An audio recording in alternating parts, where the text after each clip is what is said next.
Hello, কেমন আছেন সবাই? আশা করি সবাই খুব ভালো আছেন। গত 19শে জুলাই ছিল আমার বার্থডে। তো আমার বাড়িতে ছোট করে সেটা সেলিব্রেশন হয়েছিল। সেটা আমি সবাইকে দেখিয়েছি, ফটো শেয়ার করেছি সবার সাথে।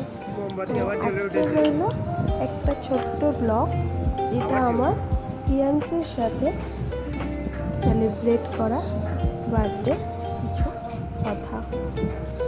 এই যে দেখছেন কেকটা, ওই নিয়ে এসেছি নিজের হাতে করে কিনে সুন্দর করে সাজিয়ে আমার হাতে দিয়েছে, আমার সামনে এনে দিয়েছে।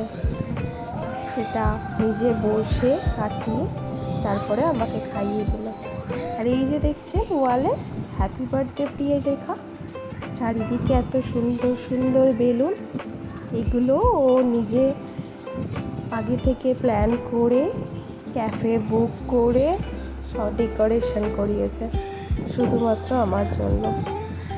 কারোর কাছে যে কোনো দিন আমি এতটা স্পেশাল হব, এটা না ভাবতেই পারতাম না। কিন্তু সত্যি সবটা দেখার পর মনে হচ্ছিল যেন আমি স্বপ্ন দেখছি।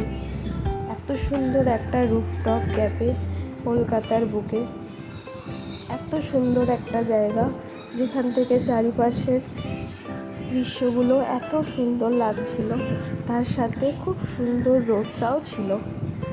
যাই হোক, তো সমস্ত কিছু হবার পর আমরা একটুখানি গলা ভিজিয়ে নিলাম। তারপরে আমি ওকে বলছিলাম, সব তো ঠিক আছে, কিন্তু আমার জন্য কিছু একটা গিফট আনোনি। যতই ভালো করে ডেকোরেশন করো, কেক কাটো, কিন্তু একটু কিছু গিফট না দিলে কি হয়? একটা গিফট না পেলে যেন মনটাই ভরে না, কি বলেন, তাই না? তো আমাকে ব্যাগ থেকে সমস্ত কিছু বার করে দেখাচ্ছিল, কোথায় ছাতা, জলের বোতল যা আছে।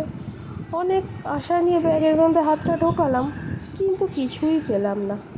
ও বলছে দেখো কিচ্ছু আনেনি, কিন্তু সেই সুযোগে কখন যে গিফটটা বার করে নিয়েছে বুঝতেই পারিনি। এই যে কানেরটা দেখলেন আমি পরে আছি, ওইটাই আমাকেও গিফট করেছে। কি কিউট না?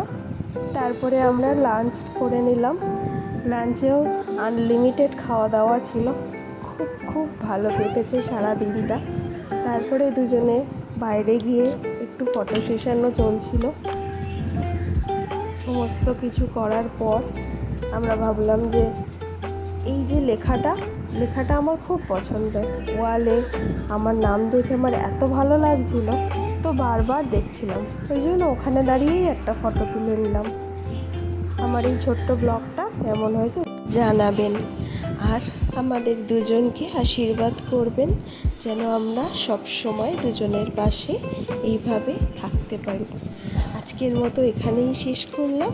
সবাই ভালো থাকবেন, টাটা।